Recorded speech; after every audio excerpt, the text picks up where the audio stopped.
to do and go and do that. You, because before you know it, you're gonna be dead. Aren't you? And you know that I know that you know it's the truth. Come on, get up. Do you, please? Thank you. Right, is this recording? Please be recording. I paid so much money for this equipment. We are recording. Well done, Apple. You're doing your job. GarageBand. Yeah, man, I record all of this stuff on GarageBand, guys. I bet you thought I had some Dr. Dre studio. Do you know what I mean? With Beyonce making me tea. No, the Beyonce I have is my mum, because the studio is in my mother's house. Don't bother trying to come and rob it, because all the equipment is cheap, and I'm just about getting by. If you did try and come and rob this place, you will get, let me have a look, a plant sponge. You know those sponges that you put fake plants into? You get one of those. What else we got over there? Bed bugs on an old sleeping bag. About 2 bed bugs, because the rest of them have just rolled out, man. They're sick of my voice. And what else we got? An old Coke can. There you go, far left, old Coke can. There might be some remnants of Coke on the rim if you're that thirsty, but I'm just saying, man, that's all you have on offer, thieves. If you come here. Anyway, hello, my name is Reuben Christian. You are listening to Do You, my podcast, my collection of uncensored interviews with human beings that are doing what they know they should be on earth. These are people that have found their passions, their callings, if you want to call it that, and are going all out to make that happen and make that their life's work. I started doing this about 6 months ago because I wanted to get some stories. Basically, I wanted to fuel my inspiration tank, as cheesy as that sounds, just to keep my inspiration up, just to stay inspired, and also to learn that, you know what, these journeys are never linear. I'm going to have ups, I'm going to have downs, but everyone that is on their journey are having the same thing, so let's stop complaining and let's keep it moving. So that's the reason behind this show. I'm a presenter of comic based in East London. If you want to check out my stuff, it's ReubenChristian.com. All social handles are /ReubenChristian, other than Instagram, which is ReubenChristian1. The plug-in and the intro is now done. Bloody hell, man. I'm going to have a sip of water now. Tap water, mind you, in an Evian bottle just to make it look fresher. Yeah, this is how we're surviving over here. Now, today's doer is yet again another friend of mine. He goes by the name of Massimo Latelli. You know what? He's a DJ. And let's be serious about this. That name works perfectly for a DJ. DJ Massimo Latelli. He sounds like the kind of guy that only comes on at 5 a.m. because he's that big. You know what I mean? Massimo Latelli. He ain't going to open no gig. Well, at the moment, he's still kind of early in his journey, so he's doing opening sets, he's doing mid-sets. But we all know further down the line, DJ Massimo Latelli is opening festivals. Actually, I can actually picture a DJ Massimo Latelli festival. Oh my God. Bro, I know you're listening. I know your friends and family might be listening, but no pressure. Actually, no, F that. Pressure. Please make a festival further down the line. I want to come and see your face and your beard just flashing over some Hawaiian waves somewhere. And I'll just be there, just whining a tree. For those that don't know what whining means, get down to Carnival. Carnival. Right, I'm excited because Carnival's next week. Anyhow, so like I said, right, Massimo Latelli is my friend. He's a DJ. He's very new to the game. And I met him in the Apple store in Stratford Westfield. What an odd one. I went down there just to learn how to use GarageBand a bit better to improve this podcast. And there Massimo was. There's 3 of us, some other lady. And Massimo was just there, bored out of his wits. Because he knows all this stuff. He knows it. He's like a DJ sound dork. And he admits it. He's proper geeked out about it. But he went down there not to learn anything, because for the most part he knows what he's doing, but he wanted to meet like-minded people. And funnily enough, well, unfortunately, he met me. We connected. He taught me how to DJ, and I gave him some of my knowledge on the industry and how self-promotion and all that stuff, because I've been screaming out my family's name ever since I remember to try and get ahead in this game. He's taught me the basics of DJing. I haven't had the time to go out and actually give this DJing thing a try because I'm very, very busy and I have crackhead tendencies, so I'm doing a whole load of things at once. I don't take crap, by the way. I just have the tendencies. And so like I said, we connected, and I said, look, I know you're new to your journey, bro, and I know you listen to these interviews, do you mind if I interview you? And he was like, Rubes, I'm too new, I haven't done anything that big yet. But I was like, bro, I want to speak to you because you're early, you've just made the commitment to go into DJ and you're taking it seriously, and I think a lot of us can learn from that. So this is the first interview with someone that is very new to their journey, man, but he's really serious about what he does and he's inspirational, man. I love this dude. He has an amazing energy. He's currently moved to Australia, but in a few years I'm sure he'll be touring, man. Right, if you want to check him out, it's facebook.com/Massimo Latelli DJ. That's MASSIMO LATELLI DJ. Every episode I stumble on my words. Breathe. Okay. Mixcloud.com/liquid_life. That's where you can hear his live DJ sets. He puts those up there. And soundcloud.com/Massimo-Latelli. MASSIMO-LATELLI is where you can check him out. I am Reuben Christian. My website is ReubenChristian.com. Instagram's /ReubenChristian1. Twitter is /ReubenChristian. And yeah, if you like the interview, if you gained, please share it on your social media channels, or maybe just send it to somebody that is early in their journey, or someone that is thinking about making the step. Do you know what I mean? They like DJing, they're a bedroom DJ, but they're a little bit shook, they're a little bit worried to move forward. Send it to them, let them listen, and let's all take that step forward and be better human beings and rid the world of suicidal snails. Suicidal snails, man. They just keep crossing the... if you're a snail, why would you cross the road? There's a very high possibility you're gonna die. And this needs to change. I'll catch you on the other side. Peace. Find out what you're here to do and go and do that. Because before you know it, you're gonna be dead. I hate my recorded voice, of course. Like, I'm one of those guys. Really? Who hates his voice recorded, but... Do you like looking at your face back in photos? You also hate your face? No, face is alright, but voice, I hate it completely. Seriously? Especially because in another language comes across differently, so... Yeah, but that's okay. Yeah, I think you have a great voice. Oh, thank you. Yeah. I'm just thinking whether, like, this position clearly, like, it gives me a much lower voice. Yeah, I think it's the way you're lying back. So I'm trying to mirror your position now. So you're lying down with your legs open like an absolute old school king. Yeah, exactly. /pimp. Biggy. Yeah, like Biggy. Yeah. Biggy. Like I feel like Biggy. Christopher Wallace. You're basically in the space of a star. Yeah, well, that's the thing, and I kind of feel like I'm speaking accordingly. What do you mean? Like, I don't feel like myself. I feel like so powerful right now. Yeah, you look so powerful right now. You actually raise. You're higher than I am. Because this whole power status thing, innit? Yeah. Back in the day about being higher than the audience. Yeah, that's why... Especially within performing. Yeah, exactly. Yeah. Historically, that's why they always build castle, like, on top of a mountain. Oh, seriously? Rather than at the bottom, because they, like, the castle, they have to remind, like, everyone else who was in power, who was on top of society. Was on top. Yeah. That's interesting. So that's probably also why a king's throne is for the most part higher. Do you think that lends itself to the whole DJing world? Because, like, you know, when you go to I don't know, Ibiza or somewhere, DJs are usually high up in boxes. Yes, they are. Is that because they can monitor the crowd and see what's going on, as opposed to house parties when the DJ's just in the kitchen by himself, facing butter? Yeah, there's quite a bit of a difference. Yeah. Yes, it's definitely to monitor the situation, but it also, like, I guess there's also a matter of raising the DJ to a superstar level. Yeah. In a way, because, like, has to be that high because he has to show anyone else that he's kind of untouchable in a way. Yeah. But, you know, like, there's a debate on this in the DJing community because in music genre such as techno, for instance, or in cities maybe, you know, like Berlin or Amsterdam, if you go to a club, you're very likely to dance pretty much 1 meter away from the DJ at the same level. Away. Yeah. Well, everybody. with a small everybody. club, Yeah. But that's actually it's made on purpose to send a message.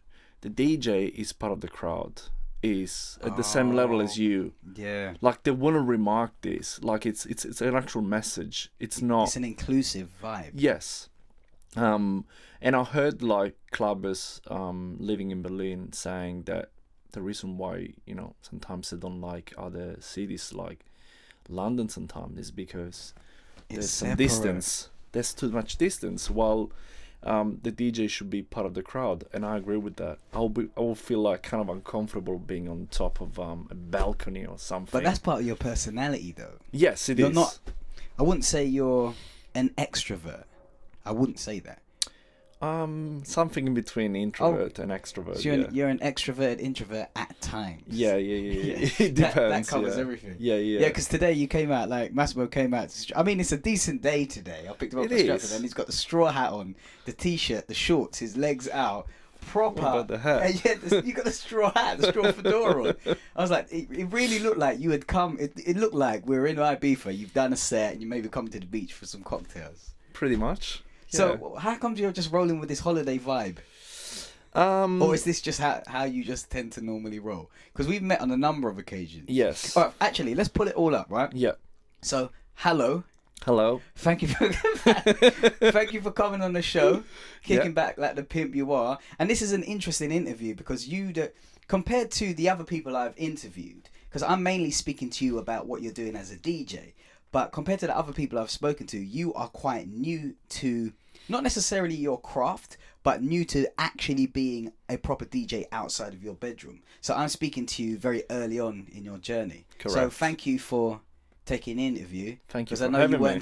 No, it's all right. Because I know you weren't too sure because you said you're new to the game, but that's why I want to speak to you. Because there are people that are listening that are hearing stories of other people that have done a lot, but sometimes that can be a bit overwhelming. So it's always good to speak to someone that's kind of early on their journey and trying to get the ball rolling. So that's my formal intro. How did you like that? Yeah, I love it. I love it. Yeah. It keeps it real. Yeah, no, it is real. Did you have second thoughts about coming on the show? I did. Yeah. I did on a couple of occasions. But then in the end, I realized that it was gonna be an interesting experience. In a way, it was actually gonna be helpful for the listeners because, as you said, like, to interview someone that is kind of at an early stage in his or her career, helps other people to relate in a different way to the same sort of career aspirations.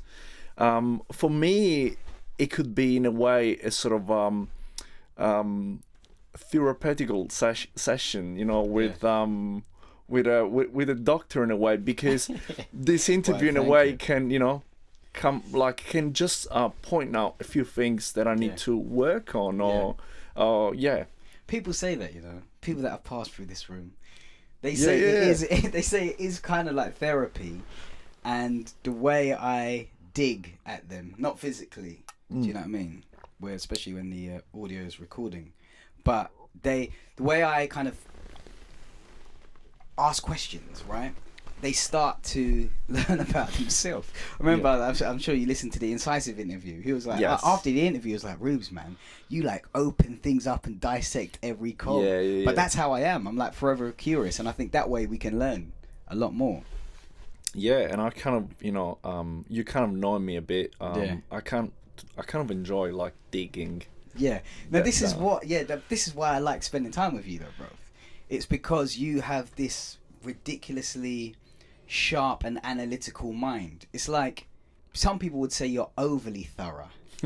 Overly thorough with what you do. Yeah, been told that. Yeah, been told that. I mean, which is a good and a bad thing, right? Some people will probably say like, for fuck's sake, man, just relax. Do you know what I mean? You don't need to organise every song. Been told that too. The day it was produced or whatnot. Yeah. But for the people that don't know, the backstory is we met at, funnily enough, an Apple store. It was an Apple in store, Stratford Westwood. I came in for a GarageBand tutorial because I wanted to get a little bit better at GarageBand for the purpose of this podcast, really. Yes. And you were there. but you didn't say much throughout the hour. It was just me hammering this poor guy with questions. Asking a lot of questions and not leaving us time to ask any question. Oh, is that why you didn't ask? 'Cause you just No. didn't have any time? To be honest, like I wasn't even there specifically for the GarageBand tutorial. Yeah. For me, like I was like new in town. Yeah. So I thought, you know, if I wanted to start to throw some seeds for my DJing career, I just had to meet people like-minded in a way, maybe in the music industry or in the clubbing industry. So clearly, you know, I went out to clubs and bars, but I thought in clubs and bars it's always a kind of situation where people tend to get busy or tend to get drunk. It's really hard to have Actually connect and have a serious conversation. And I started to have a sort of a brainstorming, thinking, where would people like-minded, like, you know, that like music and stuff, where would they go? Oh, that's why you went there. Okay. And I picked on that, and I thought, you know what, let me go to this workshop about GarageBand, because GarageBand could be just people wanting to learn how to use it, but it could be, you know, producers, it could be DJs, it could be radio show presenters, and I want to meet these kind of people. So that's why you went. Yes. So you know how to use GarageBand already. Or no, did you even care? No, I didn't. Did you even give a shit? You just wanted to go and connect with people. To be honest, I wanted to learn it a bit, but mostly I didn't care. That's a clever idea. Yeah. So then you met me. Then I met you. Yeah, and I've always been a massive influence on your life, but still we're great friends. No, we're great friends. Yeah. Like, you know, if I could take back time, I would do that again. Yeah. Really? I thought you would go back and embrace the fact that you met me. No. Ah, you sound like an ex. Yeah. Yeah. All right. So, what's interesting, again, like I said, it's like you are new to your career as a DJ. Now, when you were going out connecting, right? So when we met, which was how many months ago was that now? Was that last year? Was that 2015? It was last year. Yes, it was. Shit, time is rolling, man. Probably October. Okay. Easy, October or November. Had you DJ'd live in front of a live audience in London by then? No, I had not DJ'd in front of a live audience by then. Okay, so before then, you obviously know how to DJ. You had everything. How long were you a bedroom DJ? I've been a bedroom DJ probably for, let me think, since I was 26. So now I'm 33, so it will be a good 7 years. What? I mean, let's exclude the last year because it's been an actual DJ year, so I'll say for 5-6 years before, yeah. So you've been spinning just for a part-time hobby for 7 years? Yeah, so, but I mean, I started to do that at house parties and... Was that here in London? No, that was... You're originally Italian? I'm originally Italian, so that was back in Italy. You know, I started to... When I turned 26, some friends of mine gave me as a gift this... digital controller, which USB one. It was, I think, it was a Hercules. Yeah, they were good, you know. And they were really good, but they really looked like toys, so they weren't serious at all. Like I think I've got the same ones, and they got a little plastic cover. Exactly, the cover on top. That was it was so well Hercules done. DJ console. It was, and also they had a strap if you wanted to carry with you. It's the same one. Promising hair. Yeah, you know. You haven't seen it yet because I got the Pioneers Ergos now. Oh yes, because you upgraded. Yeah. But yeah, like when I saw it, like I thought that's all I need. Like it made me feel like a DJ. I'm ready for ministry. Yeah, I'm ready for ministry. You know. Yeah. At that time, clearly I didn't have the faintest clue about how to DJ. So they gave you these. Did they know you had a passion for music, or was this just a random present? No. They knew I had a passion for music and for DJing, and that because before then, I was just using my laptop and DJ software. I think it was Virtual DJ. Okay. But clearly I couldn't do proper mixes because I didn't have a hardware to use, like to move knobs or faders. Yeah. So the only thing you can do if you wanna just use your laptop is you have to assign like the Keys. keys. Yeah, but it's really really bad. So people saw that I was doing that at parties. I was just already selecting by then, but I wasn't really able to mix. So they gave me this toy controller. And I started to use it to kind of like self-teaching myself in a way. It wasn't enough clearly because I was still really bad. But at that time, like I had a big help by the use of the sync button to beat match. But I didn't know how to phrase match, for instance. Phrase match. Phrase match. For people that don't know, because you've taught me what that is. Yes. So normally, okay. So BPM, if the BPMs, they are like, you know, the speed of a track, basically. So when you mix two tracks together, normally, like the two tracks, they need to have the same speed. It depends which genre you're playing, but if you're playing dance music, they have to be at the same speed. So beat matching is basically making sure that like the two tracks, they are at the same speed, and they kick in like the beats they need to be aligned basically, because otherwise you will what you will hear, it will be a sort of like a horse galloping instead of having a consistent beat like boom, tunes, boom, tunes, tunes. You will have tutum tutum tutum tutum, which will be off. very annoying. So this is beat matching, but the fact that you can beat match doesn't mean that then the song is gonna sound good together. Reason is because every song has a structure, and the structure of the song is made of the smallest element, which is the beat.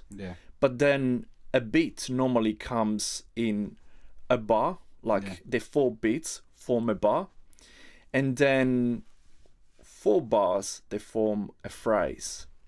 A phrase, it's nothing different from a phrase in real world, which is, so if we're talking together, it's a sentence that has complete sense of its own. Okay. Without, so it's independent of the whole song. Yes. It's an independent chunk. So when you are mixing, you need to phrase match, because you need always to mix at the beginning of every phrase. Because that way both songs, they're starting at the same part of the phrase. So chances are that the 2 different songs, they're gonna change exactly at the same time, and the mix is gonna be much smoother. So how did you learn all this stuff? I learned this because I went to 2 different DJ schools. Okay, so after you got the Hercules, then let's take it back, right? Yeah. So you're playing at these parties on virtual DJ. Yeah, virtual DJ. With keys. With keys, and then you get the Hercules toy. Yeah, so how long were you messing around with that toy thing for? I was messing around until 2011. So how many years or months? It's been at least I would say 8, 11. It will be 3 years by then. Yeah. So you used the Hercules thing for about 3 years. For about 3 years. But I take it was part-time. You weren't using it every day. No. I wasn't using it every day. So you were working full-time and you were just dabbling DJing at house parties. Yes. Like what, once a month or? It will be probably once or twice a month. Clearly, during the summer season a bit more. Like there will be more. So at that time, you were never thinking, where were you working? Or what was your job? Or what is your job? Or what was your job? Okay, so at the moment, I'm happily unemployed. Beautiful. Which means I decided to, a year and a half ago, I decided to travel the world with my partner. So I currently don't work, but when I was working, last time I was working, I was either a business analyst and a digital marketing analyst. Okay. it's very complicated to explain, but I can do it if you want. But yeah, but I know how thorough you are. it's Go on, try to explain it as succinctly as possible. yeah, okay. To a kid. So I'm a kid, right? Okay, all right, I'll try. I'm a child. Anyway. So, digital marketing specialist is someone who, if you have a website, for instance, or you use social media to promote yourself, yeah, to get yourself to be known, I'm the guy who studies all the numbers behind your website or your social media and analyzes them, and he comes back with a report to you. That's telling why your you, mind is like this. Yeah, man. there is a bit of the analytical bit you were talking about comes so from. it's like Google Analytics and stuff like that. Yeah, I do use Google Analytics. So you would see how well a site is doing. Yes. And report that, or would you see how well a site is doing and then provide solutions on how to get better? Is that part of your job? I will probably start with some objectives. Yeah. So for instance, like I will liaise with a customer or with a client in this case. Yeah. And the customer, for instance, would say they want to improve their web presence. Yeah. So they, which means maybe they wanted to get more likes on Facebook, they want to get more visits on the website, they want a higher conversion rate. Conversion rate means basically people buying your products, going on your website, but then actually clicking, adding items to the shopping cart and buy them. That's a conversion. That's what they're interested in mostly, right? Mostly, yes, because clearly, you know, like you have your business online for a reason, and clearly, like you don't use a website and social media, don't use them just for getting new customers necessarily, but also to create engagement with people, and then eventually from that engagement can be channeled into other directions that then lead to conversions. So did you study this stuff like business management and digital stuff at uni? Surprisingly, I didn't. Oh my god! So you've just been rebounding through life, doing different things. Yeah, that's what I've been doing pretty much like most of my life. So I basically studied media and communication at uni, so I do have a bit of a background. Yeah, that's kind of like me because I studied multimedia technology. Yeah, and everything I did learn at uni, I've implemented in my career. Anyway, so even now, do you know what I mean? We're doing a radio or a podcast interview. This is the basis of what I did learn. And it was quite similar in that regard. But what I realized is that when I was about to finish uni, my master's degree, I didn't have any really chances in that industry that I was studying for. And I'm not talking about the media and communication industry. I was focusing on a particular branch of communication and media, which is called media education, and that sort of subject didn't have an industry in Italy. Like he had it in every other country. That's why you rolled out. Yeah. So what I realized is that I didn't have many chances. I had to move from Italy or do something similar, but I wasn't ready for it, and because before, while studying at uni in the first years, I'd worked for a company organizing motivational courses, learning courses, etc., etc. That was really my only work experience, and I thought that was what could give me a job at the time.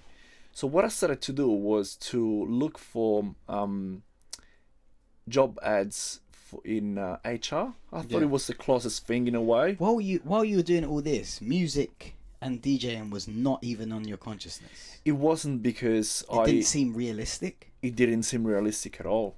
But you have to think that I was like massive into clubbing. I would go and see my gigs on a weekly or bi-weekly basis. Really? So you were a bit of a raver? Yes, not a massive raver, but I'm the kind of I used to be the kind of guy who would go to watch a show, like see a performer specifically, not just getting out to get wasted.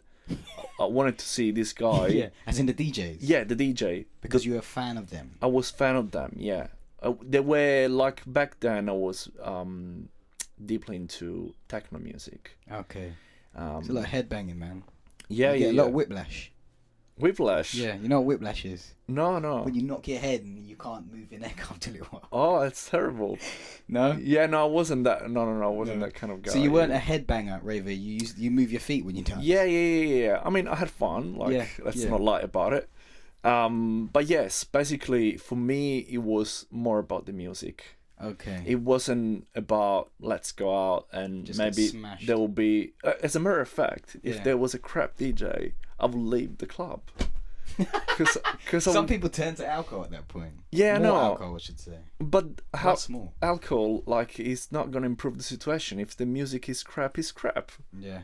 in my opinion, Yeah, at least. if you're a music purist as well, Yeah. you can't hear past shit mixes and shit songs. Exactly, and I got Yeah. used to such like a high level because by then, there was a crucial event that changed completely my idea about music and dance music in general, and DJing, which was going to visit one of my best friends in Berlin, Yeah. and for the first time in my life, I experienced like a completely different clubbing scene. Yeah. So I was there for New Year's Eve, I think it was 2005. And I went to this club, it's called Berghain. It's supposed to be one of the best clubs in the world. I would say the best, but people have different opinions. Yeah. So it's one of those places, it's like an old, I think, electric plant that's been reconverted to a club. So huge place, huge building. Today is considered like a temple of music, and I saw like scenes that I don't know you will probably see in a movie talking about the hell, in a way. Like it was so luxurious. Really? So like in Blade. Have you seen Blade? No, The I haven't seen vampires? Blade. Okay, like It's dark and. Very like it was dark, but it was also. Seen a new Sam Smith music video, Omen? No, I haven't. Okay, alright. Yeah. It was like that. Anyway, like it was basically an environment where everything will happen. Sinful. Sinful. Yes, that's the right word. Beautiful. That's the right word. Yeah. To the point that at the entrance, they check you, like they inspect you To make sure you've got drugs. to make sure you got drugs, but to make sure that you don't have cameras. You can have drugs, but you can't have cameras. shit. Yeah, it's that sinful. We need to roll. Yeah. Yeah. So, yeah, what I saw like all of these scenes, but at the same time, I probably listened to and danced to the best music I ever heard before. Look, it took me the first 4 hours to adapt because I was so startled and I couldn't, like, clubbing was nothing, like nowhere near before that, to what I was like, was having in front of my eyes. Yeah. And it took me these 4 or 5 hours to 4 adjust. hours in the venue. Yeah. Well, but that day I spent 17 hours in that venue. Like, tell you, that was 17 hours 17 in a club. in a club. No that was food? That's my record. Yes, no food. Not even peanuts at the bar. No, Shit, I was just fine. drinks. Yeah, I was just like so Lost. into it. Yeah, Yeah. big time, and that radically changed my perspective about music, DJing, Oh my god. and everything else. In what sense? What shifted in your mind? Two major shifts. The first one was clearly the music shift, because before then,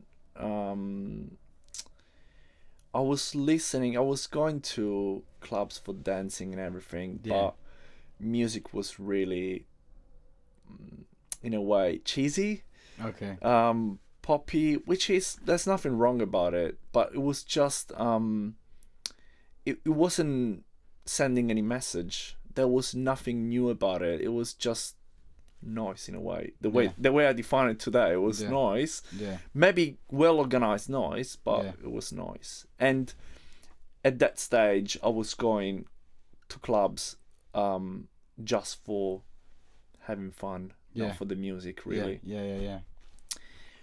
So that's the first thing. So I realized, wow, like music can get this good, dance music can get this good, and you can have these incredible mind trips. All right. Mind trips. Okay. Yeah. You can get lost. Yeah, it takes you away. Yeah, it takes you away big time. Yeah, that's what real music should do, man. Exactly.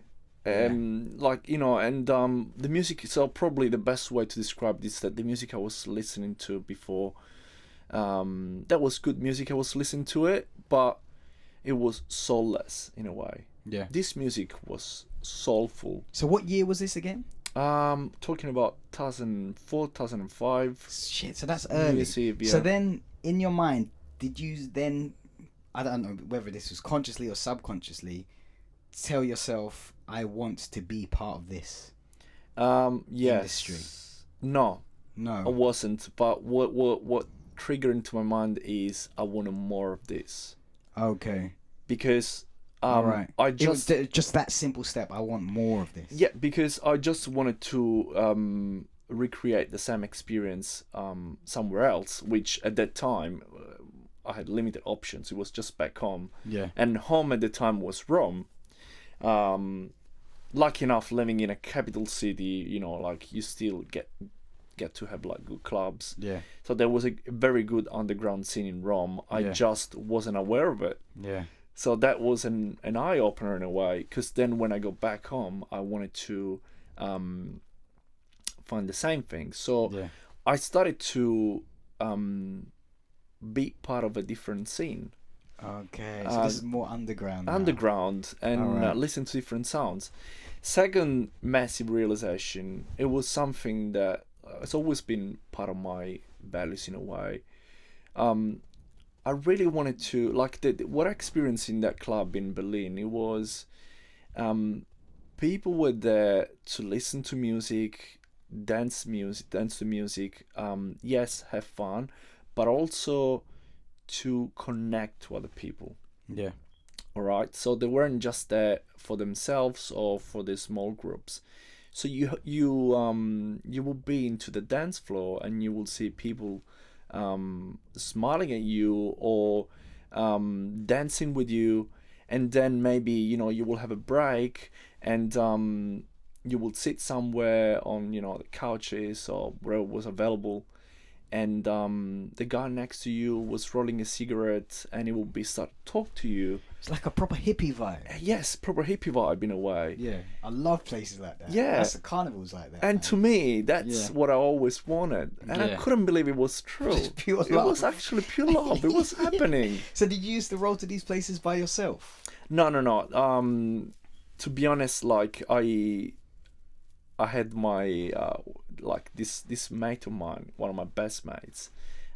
It was my mentor in a way. Okay. It was my guide into this world. Oh, okay. So and he was already in at this time. Yeah, it was my clubbing guide, but also has been then later on also my music guide. Yeah. Because I didn't even have this music on my radar. On my radar, yeah. Like I wouldn't listen to this type of music, so I didn't even have these tracks. I wouldn't know. This wasn't techno. This was techno. Yes. Because this like a subgenre. It was minimal techno, either minimal techno or hard techno. Still not house though. No. You're a massive house fan now. Yeah, I was before this techno shift. Okay. Yes. So it was house then and techno. Yes. All right. Yeah, house then and techno, and then there's been a comeback of house. We'll get there, I guess. Yeah. So imagine these two massive realizations. So I got back to Rome and I thought, okay, I want more of this. Yeah. Meaning I want more of this music. How long were you in Germany for? I was there for 15 days. Wow, this all happened so quickly, man. Yeah, and it wasn't the only club I went to. Yeah, of course. Yeah. You would probably go mad out there, man. Mad, yeah, crazy mad. Yeah. It was, to me, it was Disneyland of dance music. Yeah. I had like an epiphany. It was like some of the best 15 days of my life, music-wise. And also like life-wise, because I was with two of my best mates, so Yeah. I had a great time. Yeah. Yeah. So the second realization. Yeah, people, like the power of people Okay. connecting together while having that sort of experience, while dancing or while just listening to music. Yeah. We're just not there as individuals. We're here as an ensemble of people, along a collective mind. Yeah, collective mind, along with the DJ, which was, as I pointed out before, at the same level of us. Like he wasn't on a balcony in this DJ massive booth. club? He was Yeah. at the same level. So he was basically set up on the dance floor. He was set up on the dance floor. Yeah. And I went back in the future to the same clubs, like, because I went back to Berlin 10 times in my life. It's the place I visited the most. Yeah. And I remember this scene, like it was probably summer. Yeah, it was July, many years ago. And I remember at some stage the DJ puts a track, probably, you know, like a very long track, and he comes and dance with us. He actually was dancing with us. Get for- out. So for he 5 left the track minutes. playing and he joined you on the Yes, floor. and he joined. My friend the Chris floor. loves like that. He loves Yeah. it. You know, it was 12 a.m. Yeah. So there weren't many people at the time. Yeah. So he can do it. So it was a very intimate experience, and I loved that again. So like this was seeds sown into my mind about wanting to relive this as much as I could. So I tried to go to clubs in Rome or wherever I was living, and trying to find anything similar. It was almost impossible because this club is unique. Otherwise, it wouldn't be one of the best clubs in the world. Yeah. But I found, like, you know, something reasonably close, considering like my local standards.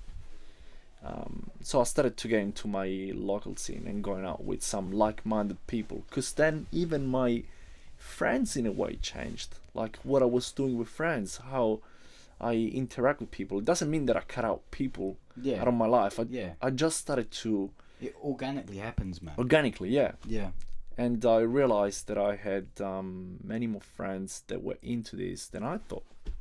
Oh, seriously? Yeah. So, were these friends part of your initial circle of friends anyway? And you connected through this new interest? Or were they just on the outskirts of your friend base, like you knew them and then you got closer to them because of this?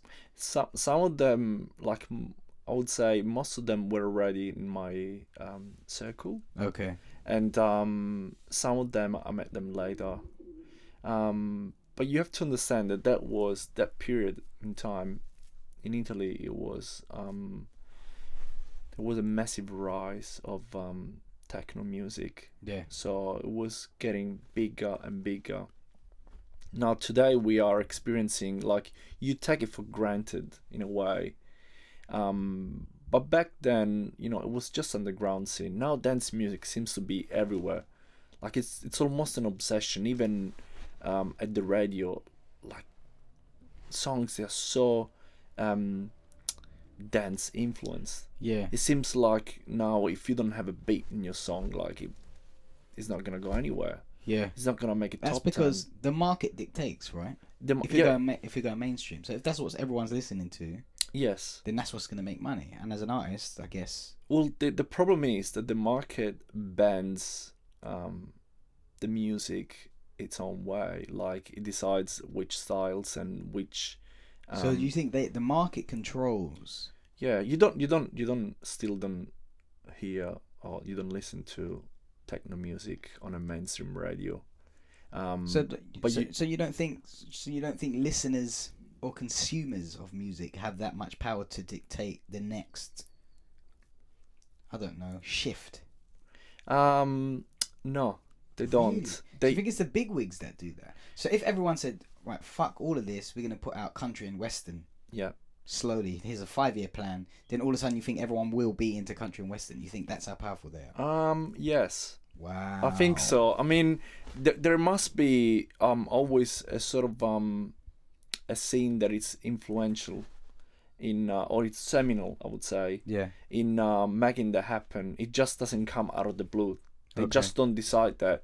They need to have at least, a sign that it could work. Yeah. And I guess this is Anticipate, right? to anticipate. Yeah. I guess this is what happened with the EDM genre. Yeah. Which, funny enough, it's not really a genre because EDM means electronic dance music. Yeah. They just use this acronym to englobe everything that it comes from. It's basically electro house music, Yeah. very hyped up. Yeah. They realized that the only way to make more money with music was to engage people that weren't previously engaged. So they have to find like sort of reassuring sort of music genre. And what's the best way to reassure people than playing music on radios? So making the music mainstream. It's a way to say, hey guys, don't worry. If you dance into this music tonight in a nightclub, you're not a weirdo going to an underground club. You're part of the You're in cool. crowd. You're part of the crowd. And that explains also the rise of festivals. Yeah. I mean, now there's even me and you, we can say we organize a festival tomorrow, the Reuben Massimo Festival, and we might... Massimo. Yeah, the Massimo Festival. One day, don't give birth to these ideas, bro, because I get them done. Yeah, But well... go on. Yeah. We Yeah. could probably just get it up and running. The festival thing is... There's festivals based on streets. Yes. Rivington Street Festival in Shoreditch. It's just a festival of that street. So Yeah. you're right. So you think the rise of festival culture is because of what? It's because to me it's another way to reassure the crowd, the potential crowd, and saying, no, don't worry about it. I'm not gonna ask you to go into a dark club and dance music, but we'll organize a big event where you'll be outside, you have a big day out, and you have the coolest DJs on the planet, which means that you're gonna be able, like, we make this event so social and so publicized that you can say I was there, and we'll make you look like you are a raver. Well, they're actually not, because they just Wow, that's such an interesting take, man. But to be honest, like, this is my personal opinion. Yeah, that's your personal. It doesn't mean But that. I think I agree, because I was at Wireless Festival a few weeks ago, and there was these young middle class kids, no older than, let's say, 17 years old, next to me, right? 3 white guys. I think 1 white girl and 2 little white dudes. They looked middle class, the way they sounded, the way they were speaking, the way they dressed. I could be wrong, but that's my initial judgment. And Drake came on. But before Drake came on, sorry, there's little gaps with no one on the stage, and they just kept shouting out like grime lyrics. Trust me, daddy, trust me, daddy. And I was like, wait a minute, that doesn't sound right. These guys, it was an odd thing that happened in my mind. I was like, okay, this music is either mixing everybody up, or because it's now going mainstream, people are part of the culture a lot more. It was just an interesting little thing that happened there. Yeah, I think overall it's a positive thing, the fact that it's mixing up and it's more accessible to everybody else. But then there are some people, and I don't know if this is, you're one of them, that believes no, it loses its coolness the moment it goes mainstream. We don't want it for everybody. We want to stay cliquey over here. Yeah, I mean, you could see this thing like different ways. To me, the best way to look at it is this, like electronic music, it's basically the rock music of our age. And when I say rock music, I mean not just the music, but also the movement. Yeah. Like the culture, the rock culture. EDM is the rock music of our age. No, sorry, electronic music. Electronic Music, so including everything. Could be EDM, techno, even the underground scene. So house. Which means today, when actually, before you carry on with that, what classifies something as electronic music?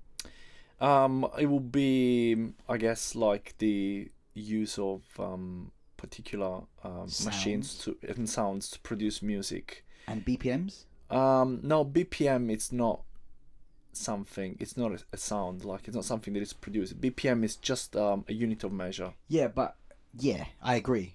Because Yeah. you taught me this basic stuff, right? But I was watching an interview yesterday with Krept and Conan. Don't know if you know these guys, UK grime artists / hip hop, and they were being interviewed by an American dude who was asking them, who was saying that grime music is hip hop music, Yeah. and they said no, it isn't, because what they classify grime through a BPM, although it seems like a genre because in essence they're rapping over a beat. But because it's a certain BPM, they've classified it as a different genre. So I guess people are classifying music through its BPMs. It's one way to look at it, because clearly, you know, there is hard style, which is what like EDM can be can become, you know, hard style and hardcore house music. In that case, BPM defines it, because it's music that it doesn't start with nothing less than 135 BPMs, which is very fast. Yeah. While normal house music, say, you know, like maybe deep house, for instance, it wouldn't be anything like, you know, higher than 126, 127, but it normally stays in the range of from 120 to 125. So we definitely, and you know, like we definitely move ahead, like with BPMs compared to 30 years ago. If you think that, you know, like the average, you know, disco music track, it was, if it was very fast, it would have been probably 115 BPMs. That was considered back. That was fast. Back in the day, under 20, you would be playing hard style in a way. Hard style. If like we're talking about before the advent of house music, so 70s. All right. Yeah. Okay, take me back then to. So now, as far as I know, now these two shifts happen in your mind, right? Yeah. You're still living in Italy at this time. Yes. When did you decide to try to pursue DJing as a career? Okay. Because I know you're still new to it, and you took the 2 courses. Yes. Did you take the 2 courses? Sorry, I'm hitting you with loads of questions. Yeah, no, that's but all right. Answer what you want out of these. Did you take the 2 courses because you were procrastinating on starting? Maybe that was a bit of fear. Let me get everything perfect before I go out. Or was it because you did feel there was a lot more to learn before you classified yourself as a DJ worthy of pay? Okay. I'll try to answer it. Yeah. Okay, yes, there was an element of procrastination given by the fact that the people I was going to listen to me, they were semi-gods, yeah. Yeah, so to me, even try That's the problem myself. sometimes. Yeah, man. exactly. Yeah. And that's probably the whole reason why I'm here today. Yeah. To show people that you can get there. Yeah. It takes time, but you can get there. Yeah. And you don't necessarily even have to become a god in playing music. Yeah. But at the time, I actually thought there was nothing, say, closer to my level. Someone that, you know, had just started or had 1 year experience in DJing that I could relate to, and thinking, maybe I can start to do this. Yeah. Because it seems so unattainable. It's The level that you would have liked to reach seemed so unattainable. and there's also probably a cultural component because in my country we are very funny about success. You either like very successful or you're a piece of shit. There's nothing in between. There is nothing in between. Really? Yeah, like God above. there's not shades So of grey. anyone normal, so any working class, middle class are just shit. In a way, yes. I mean, clearly, you know, there's many people that don't think so, which Are is you good. sure that's just not a mindset of a certain group of people? Because you don't seem to share that mindset at all. No. But I'm saying yes. As I was trying to explain is, Sorry. No. It's okay. It means that, you know, in the average, this is the average way of thinking. I mean, that's at least the one that I perceived since I was young. Maybe I could be wrong. You should ask another Italian. But that explains why when you hear about Italy, you know, like people think about quality, excellence. Yeah. They never think about something average, just well done. Yeah. This is true. Do you know what I mean? Like, you think about Italy, what are the first things that come to your mind? Probably Ferraris, Yeah. probably Style, style, sex, sex, World Cups, World Cups, you know, like everything at the top level. carbs. Yeah, Yeah. exactly. Carbs, a lot of carbs. Yeah, yeah. Massive intake, even the Yeah. excellence, you know, Which is full pizza, of pasta. energy. Yeah. We don't deal very well with encouraging people step by step. We're not good at that, which means that people, like, they kind of are very good in self-motivating themselves into getting to something, because there's always going to be someone judging them along the line, down the line, like every single step. And if they haven't achieved, like, very quickly, They're frowned upon. yeah, there's, like, unfortunately, That's there's, horrible, man. it's really bad. Like, it's really bad. Like, very disencouraging culture in a way. Yeah. Paradoxically, that creates excellence on the other side. With some people. With some some people aren't people. strong enough to fight that and then get through it. Yeah, So are you one of those? Are you what? I Are guess you I the was. strong guy, or are you the guy that tries to grow when you're pushed, or are you the guy that just takes a step back? No. I probably, when I was really young, I was probably the kind of guy who takes a step back, Yeah. because, you know, I was probably fearing Yeah. the judgment call Yeah. from my peers, from the people around, from society in general. But that, you know, could be even an element of my own personality. Doesn't necessarily, it's not cultural, but I can tell you, from experience, that culturally, you know, you don't grow up with a lot of encouragements when you're trying to do something new. Yeah. It needs to have a return, A very visible quickly. potential. Visible return. They need to- potential. Yeah. Yeah. And it's not coincidence, and probably this is how the best way to understand this. Like, it's not coincidence that I didn't take any action until I moved to Australia, a completely different country. So there was a more optimistic energy about Australia. Much more optimistic, much more positive, much more encouraging. Really. And to me, I moved to Australia, like, leaving my safe job back in Italy, like, Yeah. paying well, career, like, it was, you know, on a rise. So there were only good things potentially to happen. But I felt like I wasn't living the lifestyle I wanted at 28, because Yeah. that was my age at the time. So I decided to move down there and to risk everything and just say, okay, this is my sort of gap year, Yeah. and I'm gonna try everything I want without Yeah. any limitations. Yeah. Good, man. If it goes well, Yeah. it goes well. If it goes wrong, I'll just come back home and I'll, Yeah. you know, You learn from it, right? yeah. And it was actually, it's surprising what happens when you take a leap of faith and you just get into the mingle. I think that's the only way to progress, man. It is. If we to do be it honest. more Yeah, regularly. you have to do it regularly. No coincidence that happened after nearly 4 years again in my life, and that's why I moved to London. Yeah. Anyway, back to Australia.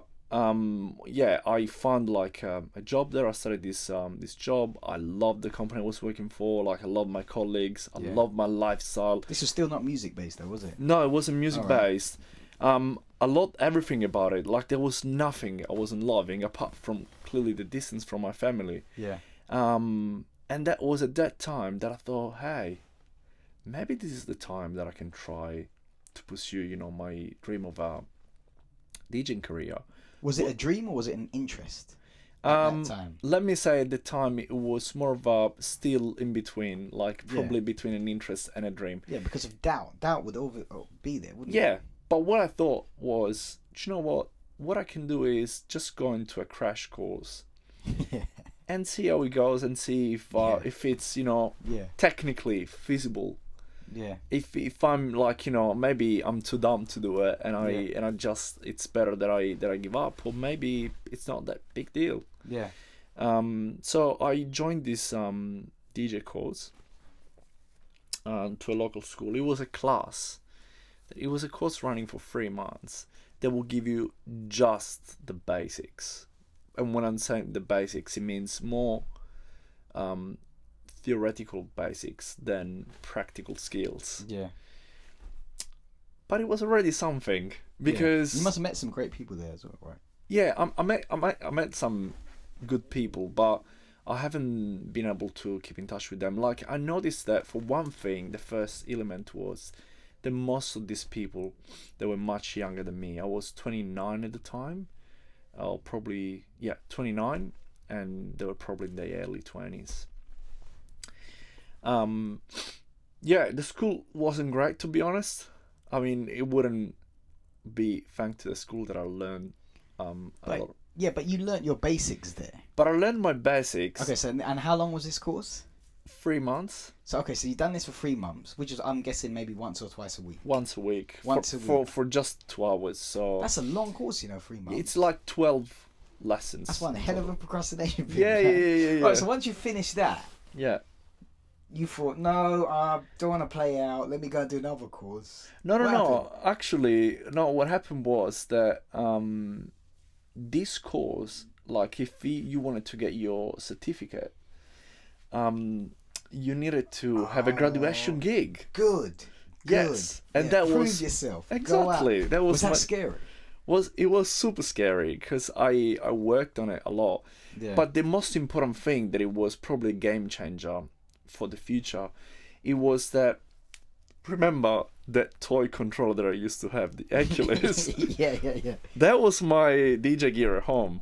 Yeah. While at school, I was learning on other machines.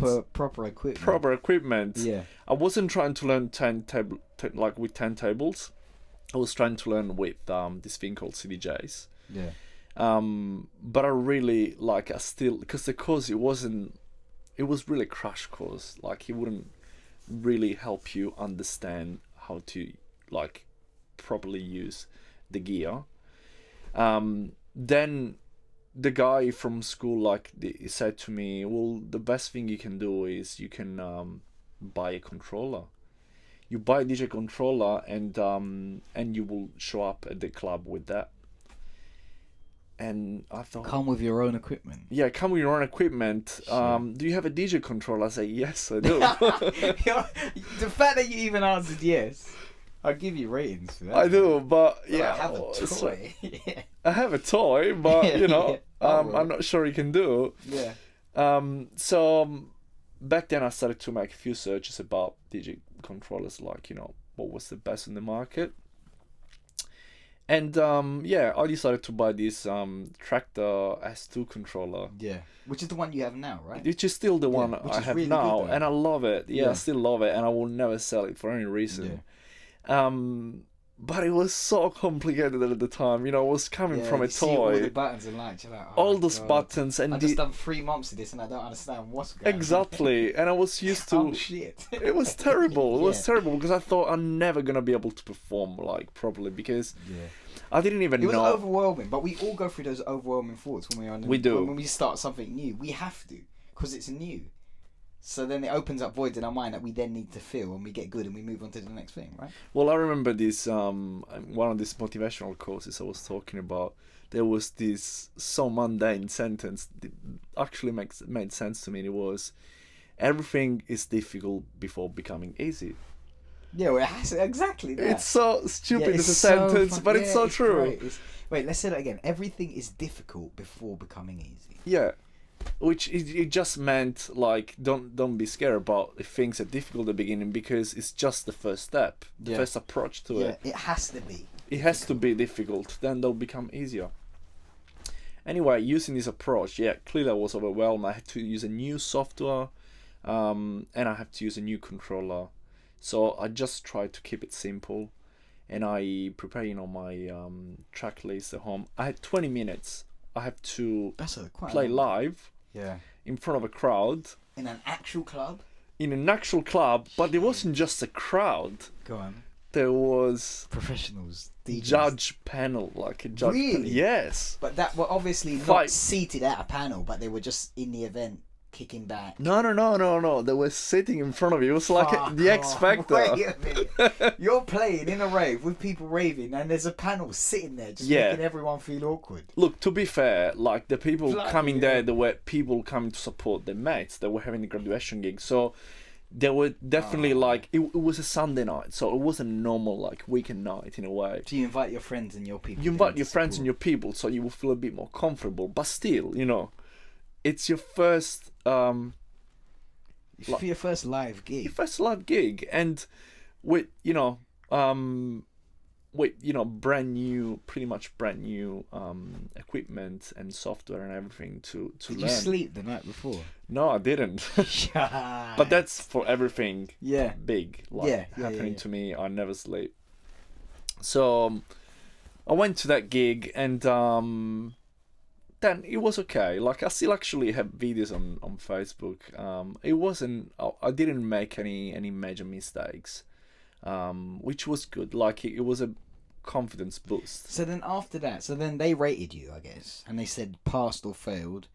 Yeah, no, I mean, yes, they Yeah. gave me the certificate saying yes, you are like You are a certified DJ now. DJ, yes. So what year was this? 2012. All right, so that's what 3 years ago. 3 years ago, it was like April or May. Yeah. So why have you just really started gigging now? Because I guess for one thing, I really thought that gig and that school will be able to help me getting my first connections in the industry and getting me some gigs and stuff. But the truth is that I wasn't pushing hard enough, and I probably still wasn't super confident. So yeah, so it was still fear at the back. I was Your mind, yes, yeah. I still Slightly, had it. Yeah. I mean, I thought, yeah, I played in a club, but still probably, I need to practice a bit more. Yeah. So within myself, I thought, okay, I just don't want to give up this altogether. I want to keep doing this. I just want to be ready for a paying crowd, Yeah. paying club crowds. So how long were you DJing then? So I bet it slowly slipped down. It slipped to down. nothingness for a little while. Well, for a little while, but very short, because actually it was that period was leading to summer. So what happened was that in Melbourne, like you have clearly you have more sun, you have more chances to organize outdoor events. Yeah. And you have more chances of organizing parties. And in general, Australians love to organize parties, house parties in particular. So what I did was starting to offer myself as DJs at parties. If someone was organizing, can I come and DJ? Yeah. Can I come and DJ? And I was bringing this stuff. I was bringing my own speakers and everything.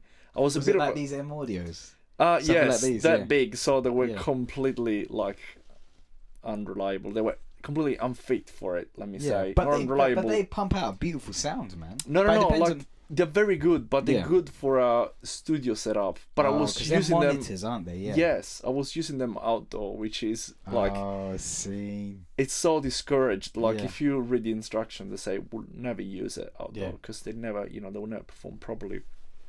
But it was my only way to get in because people really didn't ask me to go and play at their parties, so I have to provide everything in a way. But it was my way to probably to get known by people, to test, Yeah. with different audiences, what would have been the outcome. And most times it went quite well. The feeling must be good though, man. Yeah, it was good. Yeah. Like I didn't have the same pressure that I had if I was in a club, but Yeah.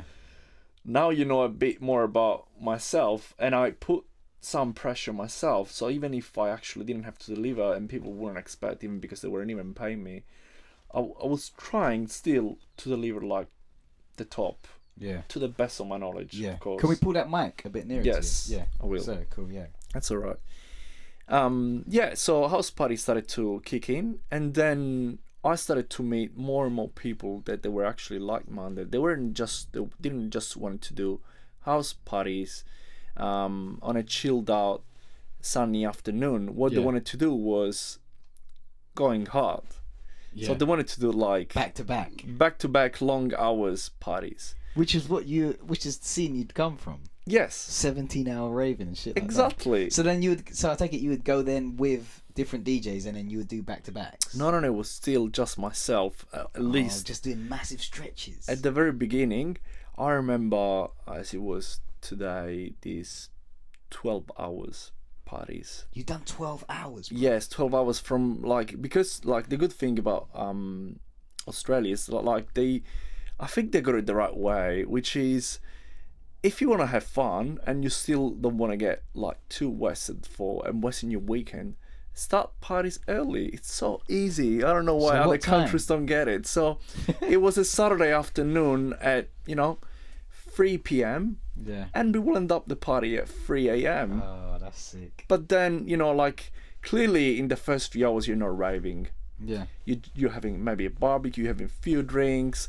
Clearly not everyone will stay 12 hours. Yeah.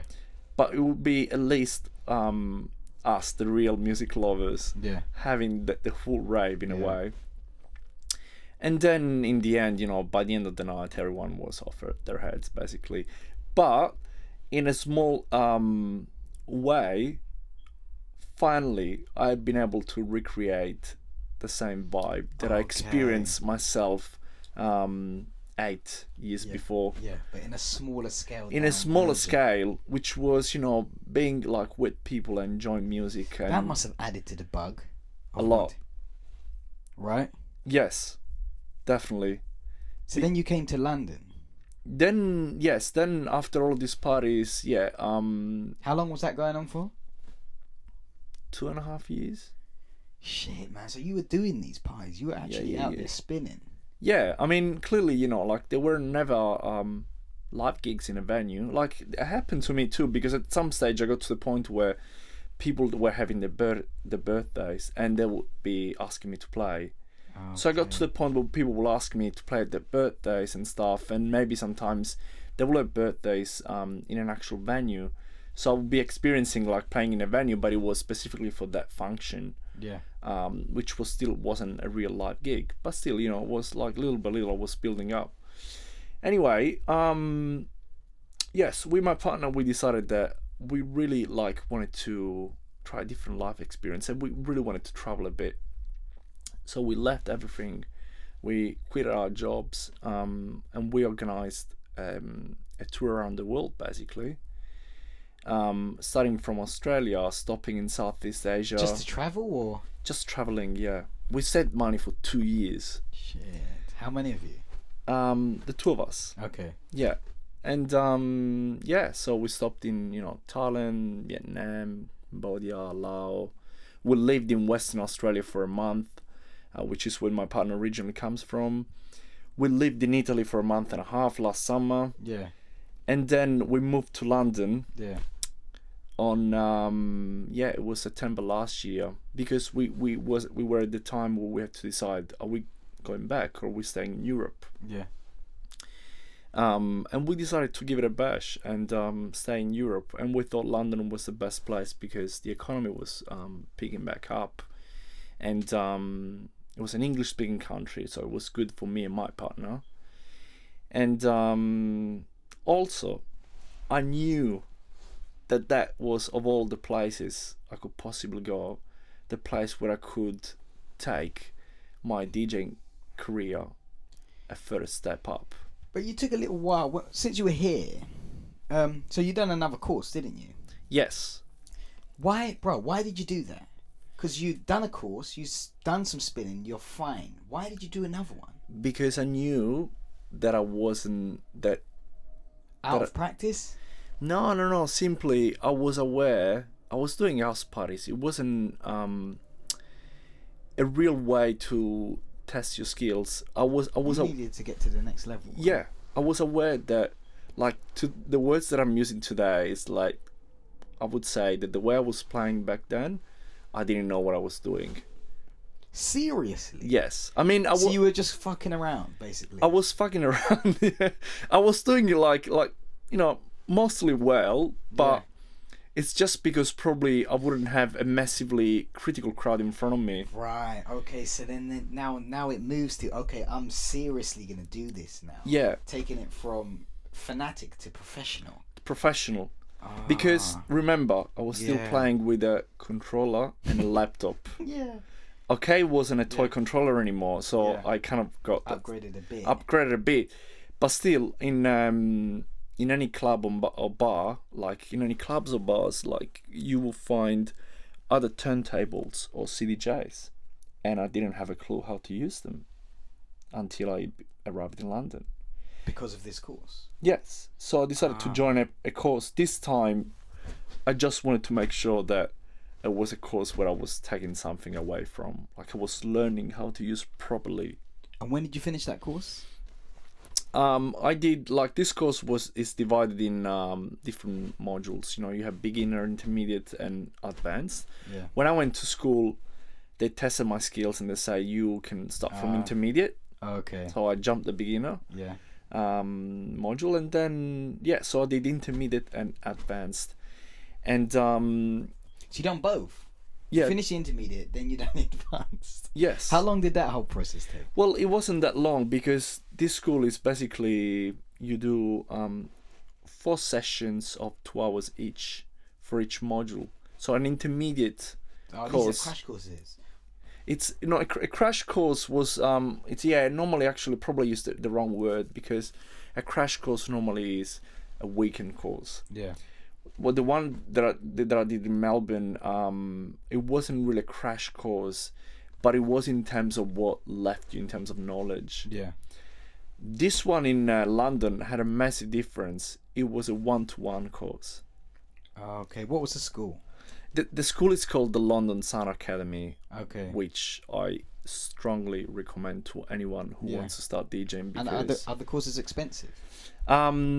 what I paid for it was £249 per module. Okay. So with £500, I had the full Okay. the full course, Yeah. which, believe me, it's not a lot of money. Yeah. Well, it's a proper investment if you're serious about what you're doing, though, man. Yeah, exactly. I mean, I paid the same money for the other course in Melbourne, but Yeah. it wasn't nowhere near, like, in terms of what left in terms of skills. Sick.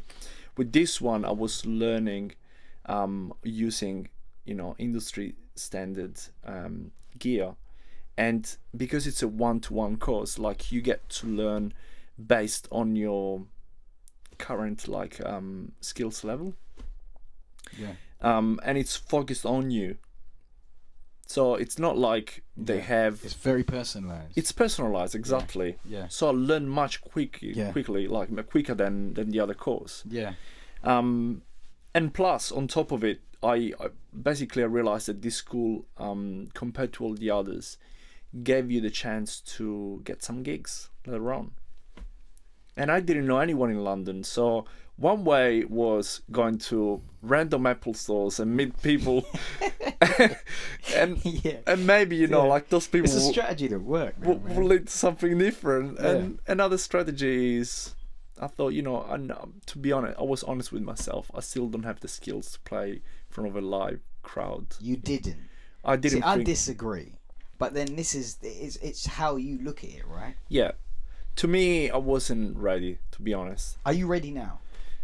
Yes, I'm ready because, at least with some specific gear, which is CDJs, Pioneer CDJs, and in general, like mixers and CDJs, it will be probably the best way. I'm still learning how to play with vinyl records. Yeah.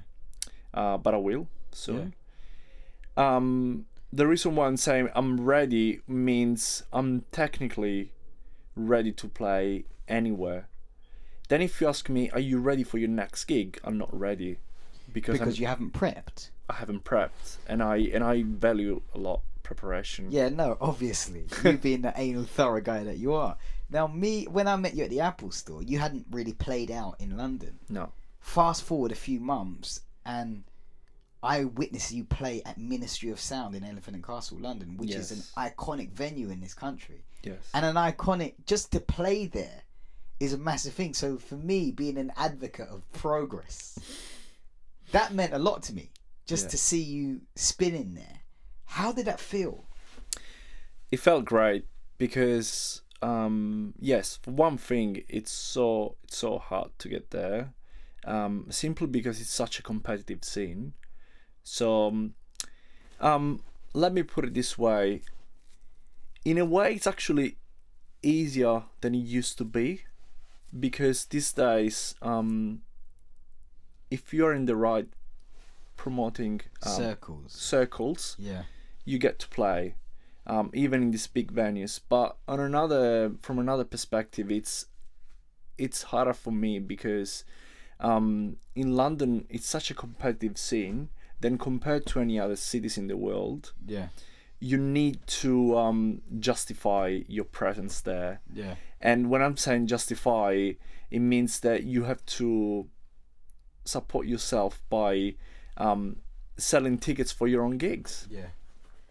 Which That's part of it, isn't it? it's part of it. And given that, I don't have like many friends as I do in Italy or in Australia, for instance, where all of my support network is, and where many people will come to my gig like in a snap. Yeah. Here wasn't the same, because I just didn't have enough friends, and those friends that I have, they weren't necessarily interested in Well, dance music, yeah. which is fair enough. Yeah. So that was the hardest bit.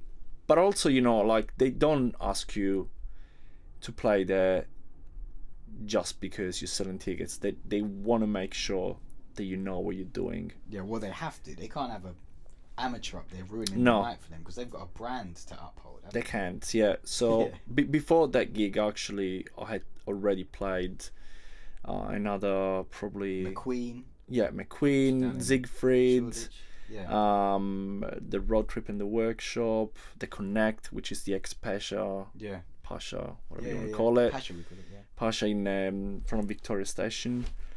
The Horse and the Groom, Yeah. still in Shoreditch.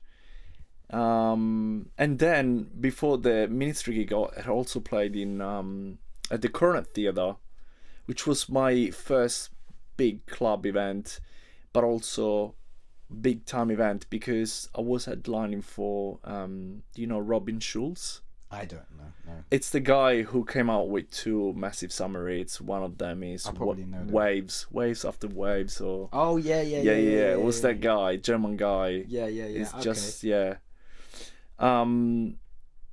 so that was the first touch of something bigger. All right, so you've been playing at all these places, but in terms of like early gigs, first gigs, how do you actually get those? Well, there's a thing that it's really important in DJing, that it comes even before being in the DJ booth and playing in front of a crowd, which is supporting your own scene. And when I'm saying supporting your own scene, it means going to support people that they are at the same level as yours, if not a little bit higher. So people that they need numbers, especially at the very beginning, it's so important. To get those guys into your gigs that you're playing at? No, you wouldn't get them at your gig, but by going to their gigs, you build a reputation within the industry, or let me say within your own scene, to the point that people will get to know you better. They will know that you've been there for them, and they'll be there for you. Okay, so you guys support each other, all the new up and comers. Exactly. Right. That's similar in most scenes, man. It's like how we all do it. It's like even when I was speaking to Orch about YouTubers, everyone's trying to support everyone by mentioning what's going on their channel, or maybe collaborating and stuff like that. So it's similar. It is similar, yeah. But it's really important, because there's situations where, as I was saying, you either don't have many friends like me, because I've been here for less than a year, and at that time I was here for probably 3 or 4 months, so I didn't really know many people. And maybe those few people that they're not even into dance music, so you really need people supporting you if you want to pull it through, because you need clearly, like, club owners or promoters, they don't expect you to bring hundreds of people. Like Yeah. it's okay if you bring at least, you know, like 5, 10 people to 20 people. Like you do what you can at the beginning, and clearly, you know, you're not even getting the best slots. Yeah. But that's, you know, the best way to start. So probably even as an advice for people, you know, trying to figure out how to get the first gig, the first thing is get yourself to be known in your local scene or in the scene where you wanted to be involved in. Make sure that people like who really matter, they know that you are there. Yeah. Go and talk to the promoter, but maybe don't rush too much and go there and say, hey, can you give me a gig? Yeah. Don't ask for stuff. Don't Slowly ask for ease your stuff. way in. Yeah, like wait for, you know, once you've been there twice or 3 times, then you can might start and say, hey, by the way, you know, I DJ myself, so you know I wouldn't mind getting an opportunity here. Yeah, or if anyone drops out or whatever, I can come and film. Exactly. And as a matter of fact, we were saying how I got my first gig. My first gig arrived from my school, from my DJ school, because the DJ school clearly gets requests from promoters or events organizers. They say, you know, we need this number of DJs for this night playing this genre. Yeah. And then, you know, like the guy from school will ask us if who wants to do it, and clearly, you know, it's not just me. Yeah. There's 200 people in Shit, that group where we communicate, so there's even inside competition in a way. But to make it easier, we're just trying to be fair to each other. Yeah. So if someone had already played twice in the last month, then it's not gonna say yes, I want to play at this too. Okay. Giving the chance to the guys. That's the importance of creating a community and supporting each other. So that's probably, the best of the advice I can give to someone who's starting. All right. I mean, I know you got to go now. I've kept you here That's a all little right. bit longer than usual. But thank you for putting up with me first. No, that's all right. Before you roll, because I know now you're leaving London literally next week. Yeah. So you may have gone by the time this interview goes live on my SoundCloud page. Very likely. So what's your plans with your DJing briefly? My plan is to keep going with this experience in Melbourne. Yeah. Because that's where I'm moving to. But you've got connections and whatnot there. Yeah, Anyway. So now you're coming back a bit of a G. Yes. Yeah, I'm a pro now. I play that Ministry in London, guys. I ain't doing no shitty kitchen parties. Yeah. At least move it to the living room. I mean, to be honest, like I don't expect that to happen straight away. I think I will try to take, you know, a similar approach to the one that I took here, which means I will try to initially understand how the local scene works. Yeah. Clearly supporting it. Yeah. And getting into the mix, basically. So getting to know people and understanding what could be a good scene to grow into, like rather than, you know, just play everywhere. Yeah. Because that's not my final goal in the end. Like I do this because I really like it. I'm passionate about it. I couldn't just play everywhere. But this was even before I started doing this. When I got requests for maybe, you know, wedding DJ and stuff. It pays a lot of money. You still do those gigs though, right? Bread and butter stuff. No, I don't. Oh, you don't want to? I don't. No, I don't want to. No. Okay. It's a completely different experience. The wedding DJ is a specific figure. Yeah. Does specific things. It doesn't have anything to do with skills. Oh well, surely it does. You need to be able to play some songs, man. Oh, you'd be surprised. Really? By So I could just roll dreadful up with, scenes. I could just roll up there with Virtual DJ Pro.